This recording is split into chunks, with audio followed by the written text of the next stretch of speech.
Dan Walker looked worse for wear after the former BBC breakfast presenter was caught up in a collision that left his face battered and bruised.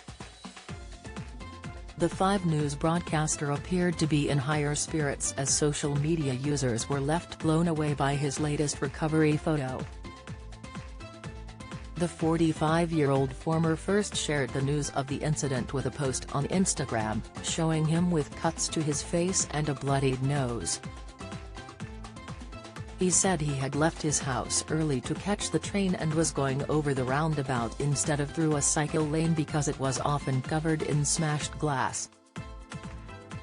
The dad of 3 has no recollection of the accident, where he was admittedly unconscious when he was fleeing from his bike. Dan said he could have died but confirmed he is unable to remember any details of the incident in Sheffield. He took to Twitter today and shared a black and white photo while sitting on the train as he ventured outside. Dan sported a pair of dark sunglasses as he shielded his eyes. In view of his 796,000 followers, he penned, on the Rattler, to that there London. He was swiftly inundated with messages as social media users complimented his appearance. Twitter user, Charlotte penned, "Love the shades. Very cool pic."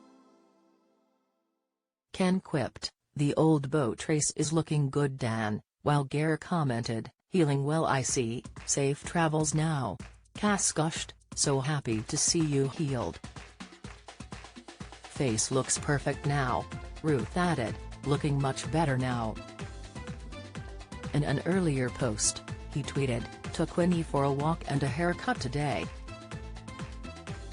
She's much happier than she looks and smells gorgeous. Face coming on nicely.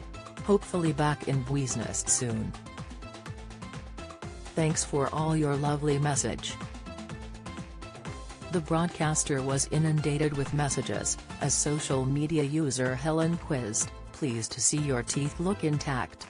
We see some terrible #dental trauma from cycling accidents at Dental Trauma has great advice for anyone with a dental injury, especially in those vital few hours post-injury."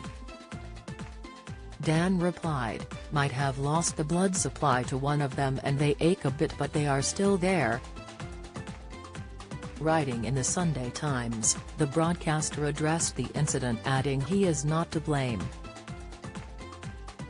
He said, "There is still nothing there, which a large part of me is very happy about.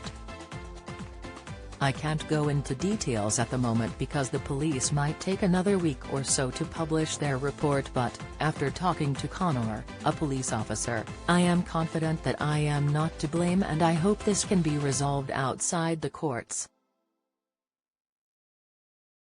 I know I could have died, but I also know how easy it is to make a mistake, even when you're trying to be careful.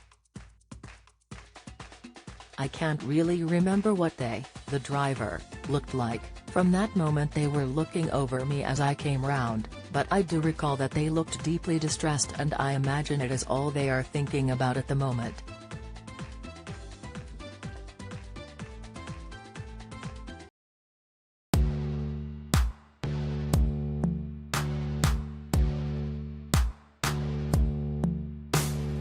Good.